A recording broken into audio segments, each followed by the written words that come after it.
Guys welcome to my YouTube channel में आप सभी को स्वागत है। गाइज आज मैं बताने के लिए जा रही हूँ हिंदी ग्रामर में बताने के लिए जा रही हूँ क्या वर्ण, ठीक है ना। तो इसके पहले पिछले वीडियो में हम व्याकरण के वर्ण के बारे में बता चुके हैं। अब मैं इसके बारे में बता रहे हैं कि वर्ण के कितने रूप होते, कितने भेद होते हैं और कौन कौन से होते हैं, इसका परिभाषा मैं देने के लिए जा रही हूँ, ठीक है। तो मैं जान लेती हूँ कि वर्ण को कितने भेद होते हैं। तो वर्ण के दो भेद होते हैं। कितने भेद होते हैं? तो दो भेद होते हैं। वर्ण के कितने भेद होते हैं? दो भेद होते हैं, ठीक है ना। तो फर्स्ट में क्या है? तो स्वर्ण वर्ण है। फर्स्ट में क्या है? तो स्वर्ण वर्ण है। तो स्वर्ण वर्ण को हम इंग्लिश में क्या कहते हैं? तो स्वर्ण वर्ण को हम इंग्लिश में कहते हैं वोवेल्स कहते हैं, ठीक है। स्वर्ण वर्ण को इंग्लिश में क्या कहते हैं? वोवेल्स कहते हैं। और वोवेल्स को हम हिंदी में क्या कहते हैं? तो स्वर्ण वर्ण कहते हैं, ठीक है। स्वर्ण वर्ण को इंग्लिश में बोलते हैं वोवेल्स और वोवेल्स को हम हिंदी में क्या बोलते हैं? तो स्वर्ण वर्ण बोलते हैं। अब जान लेते हैं कि व्यंजन वर्ण को इंग्लिश में क्या बोलते हैं? तो कॉन्सोनेंट्स बोलते हैं, ठीक है। व्यंजन वर्ण को इंग्लिश में क्या बोलते हैं? तो कॉन्सोनेंट्स बोलते हैं। और कॉन्सोनेंट्स को हिंदी में क्या बोलते हैं? तो व्यंजन वर्ण बोलते हैं। ये आपको कंप्लीट हो गया। अब हम जान लेते हैं स्वर्ण वर्ण किसे कहते हैं। स्वर्ण वर्ण की परिभाषा में जान लेते हैं स्वर्ण वर्ण किसे कहते हैं, ठीक है। तो स्वर्ण वर्ण किसे कहते हैं कि जिन वर्णों का, ठीक है ना, जिन वर्णों का उच्चारण करते समय, उच्चारण मतलब क्या हुआ? उसका नाम लेते समय, ठीक है। जिन वर्णों को उच्चारण करते समय क्या करते समय? तो उच्चारण करते समय। तो जिन वर्णों को उच्चारण करते समय किसी अन्य वर्ण का, ठीक है, किसी अन्य वर्ण का, ठीक है, कोई भी अलग वर्ण होता है उसके बारे में बात किया जा रहा है कि जिन वर्णों को उच्चारण करते समय किसी अन्य वर्ण की सहायता नहीं ली जाती है, उन्हें हम क्या कहते हैं? तो स्वर्ण वर्ण कहते हैं। फिर से एक बार देख लेते हैं कि जिन वर्णों का उच्चारण करते समय, ठीक है, जिन वर्णों को उच्चारण करते समय किसी अन्य वर्ण की सहायता नहीं ली जाती है, उसे हम क्या कहते हैं? तो स्वर्ण वर्ण कहते हैं। इसका कहने का मतलब ये हुआ कि ये वर्ण को जब हम उच्चारण करते हैं तो इसको किसी का हेल्प की जरूरत नहीं है, किसी का सहायता की जरूरत नहीं है, ठीक है। जैसे एग्जाम्पल हो गया क्या? आ हर्षई दीर्घई, हर्षऊ दीर्घऊ, री ए ओ।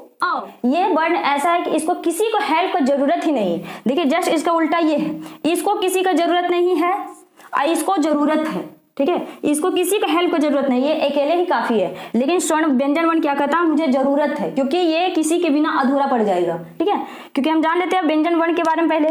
तो व्यंजन वर्ण किसे कहते हैं? तो व्यंजन वर्ण जिन वर्णों का, ठीक है ना, व्यंजन वर्ण किसे कहते हैं? तो बोल रहा है कि जिन वर्णों का उच्चारण करते समय, ठीक है, जिन वर्णों को उच्चारण करते समय स्वरों की, अभी अब जो ऊपर में जो बताए हैं ये क्या है? स्वर्ण वर्ण। स्वरों की सहायता ली जाती है, उन्हें हम क्या कहते हैं? तो व्यंजन वर्ण कहते हैं। बोल रहा है कि जिन वर्णों को उच्चारण करते समय स्वरों की सहायता ली जाती है या स्वर्ण वर्ण की सहायता ली जाती है, उन्हें हम क्या कहते हैं? तो व्यंजन वर्ण कहते हैं। जैसे कि देख लीजिए कि का जो है, का ये किसका सहायता लिया, किसका हेल्प से का बना है? तो स्वर्ण वर्ण के हेल्प से क्या बना है? ये का बना है। ये कहां तक है?